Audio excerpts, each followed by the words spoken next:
We do. Which way should I be pointing this? Hey, very good. We do live in some pretty strange times. Sometimes I think we're back in the 1970s. If you think about it, fuel shortages, inflation, rising prices, strikes, doom and gloom in the forecasts everywhere. You know, it's like the 1970s all over again. All that's missing is the platform shoes, which I could really use now, the flared trousers, and those incredible car door shirt collars through which we peeped out at the world. I was a teenager in Ireland during the 1970s, and I remember the gloom and doom. As one columnist put it, the wolf was at the door, trying to get out, rather than trying to get in. In the words of my brother, after a series of setbacks in his career, he philosophically mused that whenever one door closes, another one shuts. And a lot of people that I'm talking to at the moment are actually having some of those experiences. However, there's one thing different, very different, and WIN and movements like WIN have played a very, very big part in this. For decades, we've been defining who we are in terms of what we do. Just look at the language. I am an accountant. I am the CHRO at IBM. I am a project manager. Even in our introductions to each other, here in this enlightened space, don't we often introduce ourselves in terms of what we do? But one of the things that WIN and other similar movements have begun to shine a light on is that who we are and what we do are two quite different things. And in my experience, women are leading the charge on this by a mile. So examples. Edita in Lisbon, whose day job is in administration, but who actually gets her professional identity from the extraordinary work she does with people moving between countries and their partners and families. Or Katja in Brussels, who you might say is a copywriter and business communicator, but that's just what she does. Her real passion is how do you get forward movement in complex organizations with communication. And she's really passionate and forever learning about that. And my favorite example is a lady called Joanna. Joanna is roughly my age, and only a month ago she started a new job in a sector, pharmaceuticals, where she has never worked before. Why? Because in theory, she's a project manager, but we know that's just what she does. Her real identity is about building trust and credibility with key stakeholders on projects, and doing so at the very beginning, because her point is, if you do it too late, you'll have your task of project management will be a lot harder for a long time to come. These are all examples of women who are living the fact that they're not defined by roles, qualifications, or achievements. They're defined by what they call themselves in the workplace. Very exciting development, and something that I foresee we're going to see a lot more of in the decade ahead. So this is what I call professional identity. It's who you are in the workplace, not what you do. You can have a professional identity when you're between jobs. In fact, that's probably when you most need it, right? When we're between things we're doing. It's the red line that runs through anything that you do. And in some cases, it's the way you're remembered. It's the fingerprints you leave on anything that you do. I love that quotation, which runs something like, "Our fingerprints never fade from the lives we touch." I think that is so true. The same truth is expressed by another quote, maybe not so positive sounding. It says, "You carry forever the fingerprint that comes from being under someone else's thumb." In its own way, it's making the same point. You know, if we start looking at the fingerprints we leave on anything we do, we begin to open the door into who we are at work rather than what we're going to do next at work. So this has been my work in one form or another for the pretty much 2 decades plus change. And as Kristen mentioned, in 2019, just before the pandemic, I wrote this book, The Self-Worth Safari, which of course is in the bookshop, as you'd expect. Please don't send me back to Lisbon with them. I sometimes wish I'd waited a year because I would have had new material from the pandemic itself. And these days, a lot of my work is with people in transition. Very often, people in their 50s and 60s who are reinventing themselves because they're not ready for retirement yet.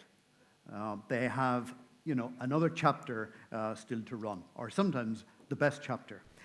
In the words of one gentleman, he said, "My entire life up to the present has just been a preparation for what I'm now doing." And he's in his early 60s.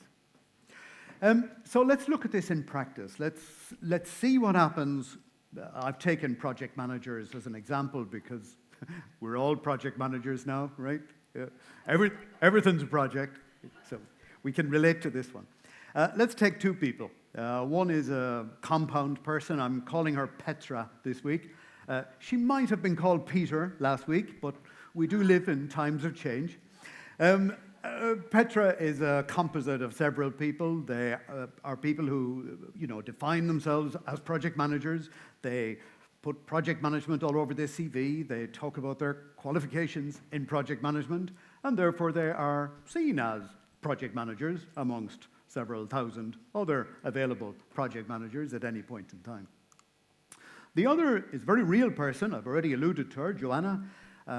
Joanna, yes, does project management, amongst other things, but her identity comes from the building trust and credibility at the beginning of projects. And she's clear about what projects she does and which projects she doesn't. For example, Joanna doesn't do inherited messes, projects that have gone wrong and are now a mess, where trust has broken down, because her experience is you can't fix that. All you can do is report the late status for the rest of the life of the project. And because of this, she has people opening doors for her, because people know what Joanna stands for. And that's the point about identity. This is not just personal branding 2.0. Personal branding is about the words by which you put yourself into the marketplace. This is much deeper. This is about what do you stand for in the marketplace. It's much more about your values as much as it is about your strengths. So let's decompose that a little bit. Now, I had a perfectly formed Rubik's Cube at this point, with all the sides neatly aligned correctly. But I have a 2.5-year-old granddaughter, and in well under 10 seconds between Zoom calls, she deconstructed my perfectly formed Rubik's Cube to actually make it look like what many professional identities really look like. And the result was so colorful, I decided to keep her version. So this indeed is what many professional identities look like. So the first of those dimensions is strengths. Now, I doubt if anyone here would dream of building a professional identity that was not based on their strengths. So is it okay if I move on? Because this is a short presentation. The second is values. Now, again, I'm guessing most of you are into this already. It's our values that make our strengths sustainable. So if, I could make a perfectly good living as a sales trainer, I just don't want to spend the next 10 years doing that. Right? It's not, I'm more about human development than business development at the end of the day. Values, for me, if any time that I was in a job where it was getting harder and harder every birthday to go back to that job, usually that was telling me there was something amiss on this side of the Rubik's Cube. But here's the third side, and it's a little bit neglected at the moment, because for reasons I'll come to in a moment, when we talk about self-esteem and self-worth, we're in a culture where we're very self-preoccupied, and we're endlessly analyzing our strengths, and we're endlessly analyzing our values sometimes, and we're never actually looking outwards at what's the emerging changes around us and how is the wider economy evolving, and therefore how how does it need our strengths and our values? And a lot of my work at the moment is finding alignment on this other face. Because most people I'm working with have done strengths work, have done values work already. Sometimes far more than I have. Now, I'm not going to say too much more about that. There's a workshop, as you'd expect, tomorrow, I think, tomorrow morning, where we'll go into this in a bit more detail, and we'll particularly talk about developing professional identity with others. This is the new space that I'm very, very excited about, because there's a lot of different groups in society at the moment tuning into this issue. From the young, who absolutely are craving organizations who will develop their identity, to people in their 40s, 50s, and 60s wishing to reinvent themselves. And professional identity development, I believe, is going to be the big thing in career development over the next decade. You heard it here at WIN, right? Now, here's the catch. Yes, all of that's true, but here's what an awful lot of folk are going to do when they go into professional identity development. They're going to start producing another me story. And why does this happen? This takes me to part 2. How's the timing? Yes, we're okay. Which is all about self-worth and self-esteem.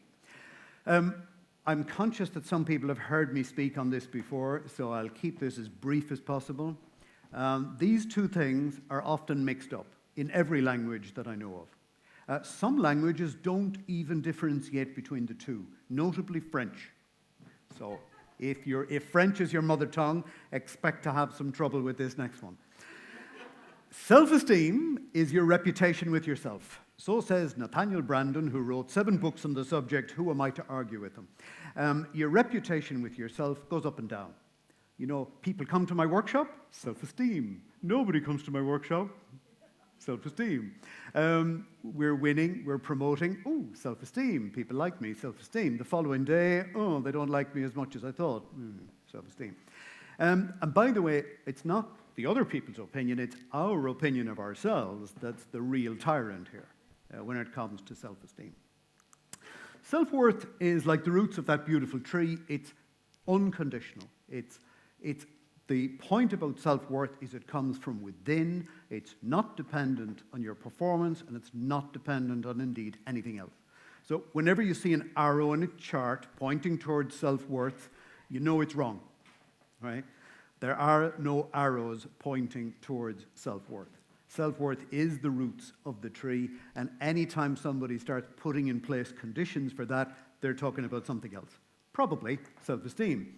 Why? Because that's what we've been brought up with. Education, parenting, not to mention religion, churches, the whole personal development movement is very often about cultivating more needs on your part for self-esteem so that you buy their programs, right? So there's a massive industry here cultivating the optimized self. And if there's any phrase I hate and I love arguing against, it's this cult of the optimized self, where the selfie has become the new statue, if you like. So this is what, of course, the book is about, no surprise. And of course, self-esteem was a good thing. I got a traditional Catholic upbringing. My God, self-esteem was a step up on what I'd gone beforehand. You know, I'm not rubbishing self-esteem, but it has some important limitations. On top of the list, being it leads to an awful lot of self-preoccupation and narcissism. We know narcissism has been on a steady rise since the 1980s. Well, go figure. Which is the chicken and which is the egg? It leads to constant comparison with other people. And by the way, this was happening before social media. So which is the chicken and which is the egg? Is it our self-obsession that has given us social media, or is it our social media that is giving us self-obsession? PhD thesis there for somebody. Constant anxiety about not being good enough. The word imposter syndrome is now pretty much mainstream. I think no need to explain that anymore. When I wrote the book, it still needed to be explained. Imposter syndrome is an effect rather than a cause. Whenever you find imposter syndrome, you'll find self-esteem thinking underneath it. Because why are we making the assessment in the first place? That's the addiction to self-esteem at play. If you tackle that, the issues of imposter syndrome melt away very, very quickly. And here's the problem that I was trying to get to. 9 minutes, how are we doing? And that is that, as so many people are doing now, they're building a contingent professional identity. So it's contingent on their success, and it's contingent on their performance. So if they lose the job, or they lose that signature client, or they lose the whatever it is that's shoring up their professional identity, the whole house comes crumbling down. And of course, we've seen this during the pandemic, which, like a rising tide, has swept away many of the symbols upon which we've been building our relationship with ourselves. On the other hand, and here comes the good news, whenever people actually do start to build, as Edita and Joanna and Katya have done, when they start building their identity based on self-worth, amazing things happen pretty much 1 week after another. The first of them, and it happens within a matter of days, is the lift in energy and focus. Suddenly people are able to do things that they were not able to do the week before. The moment the Rubik's Cube falls into place, the lift in energy when you know who you are in the marketplace. I was chatting to somebody last night about a quote from the Samuel Beckett. I think it's from the play Krapp's Last Tape. And he says, "Perhaps my best years are gone, but I wouldn't want them back. Not with the fire that's in me now." That's professional identity. That's knowing who you are in the marketplace. It's the fire that ignites. And I've seen this with people of all age groups. It's not confined to one. As in the example of Joanna, you attract more opportunity, and that's for 2 reasons. One, you get better at communicating yourself, and we're going to do a very practical exercise in that. It's called an identity story. We're going to do the 5 steps of that literally together on Friday morning. And secondly, we empower other people to tell our story for us, which frees us up from that endless career development, business development treadmill, which anyone who runs their own business can tell you about. Thirdly, it raises the value of their work. I've done workshops on this at WIN before, so I'm not going to repeat it this time. Why? Because you engage differently with people. You no longer become their servant, you become their partner. Self-esteem thinking has us craving ratings from clients and people we work for. Stop asking for assessment, right? Get rid of those things if you don't need them. Feedback, great, but you don't need to be assessed. You're there to assess them most of the time, not the other way around. And here's the really exciting space. Now, this is new. I didn't know about this space this time last year. I did know about professional identity. Getting a mismatch here. I did know about professional identity, but I did not know about this bit. When we know ourselves, we're in a position where we can develop the talents of other people. And one of the most exciting arenas at the moment is developing professional identity with other people. With the 2 organizations we've been able to do this with, both of them are now embedding into their recruitment, we develop your professional identity with great success. Why? Because it forms a new level of psychological contract with the people that they're hiring. Now, I'm getting all kinds of signals here that says my time is rapidly running out, so I am going to leave that till tomorrow morning workshop. We're going to produce an identity story there, not another me story. The last thing we need is another coach tweeting sunrise pictures from Bali that has absolutely no relevance to the needs of the marketplace. So we're going to be looking at more current identity stories than that. And obviously, we're going to go into this new area. It is new. I'm not claiming that we know all about it yet. But we are doing a pilot program this autumn in order to get the first kind of 20 people working in this space.